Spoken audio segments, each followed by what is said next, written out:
fue el político estadounidense Mario Cuomo quien en 1985 acuñó la frase "se hace campaña en poesía, pero se gobierna en prosa".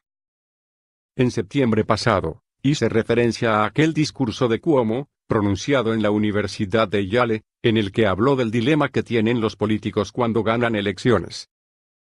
¿Hay manera de zanjar la brecha de credibilidad entre lo que prometemos y lo que al final podemos realizar?, se preguntó. El presidente Andrés Manuel López Obrador está, a todas luces, viviendo precisamente ese dilema. El reclamo que el mes pasado le hizo la ANTE, en el sentido de que no había cumplido el compromiso político de campaña sobre la derogación de la reforma educativa, llevó al tabasqueño a pedir a su bancada en la Cámara de Diputados frenar la votación en el Pleno de un dictamen que había sido producto de una complicada negociación con otros partidos. Al presidente le parecía más relevante cumplir la palabra que dio a la coordinadora que consolidar una vía de entendimiento político con la oposición. Y así se aprobó el dictamen, la madrugada del jueves, sin el apoyo del PAN. Veremos qué pasa en el Senado, donde los legisladores de la oposición no siempre atienden las órdenes de sus gobernadores. Pero si López Obrador trata siempre de cuadrar lo dicho en campaña con lo que se puede realizar en el gobierno, podría terminar quebrándose la cabeza.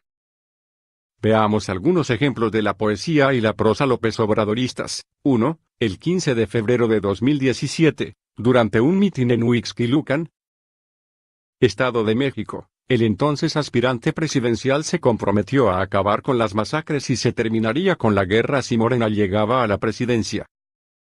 Dijo que entre los sexenios de Felipe Calderón y Enrique Peña Nieto, había un promedio de una masacre por mes.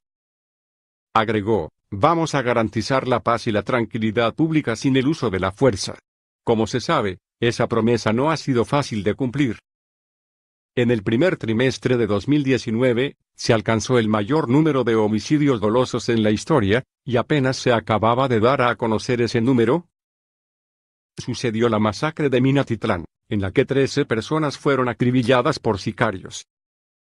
2. El 18 de octubre de 2018, después de haber ganado la presidencia, pero antes de tomar posesión del cargo, López Obrador dijo que su gobierno otorgaría visas de trabajo a los migrantes centroamericanos que avanzaban en caravana hacia la frontera norte del país.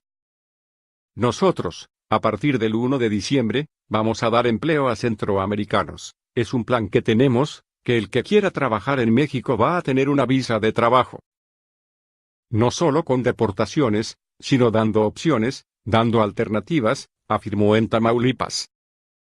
6 meses después de haber prometido eso, López Obrador ha tenido que darse cuenta que las redadas y las deportaciones son cosas que su gobierno no ha podido evitar.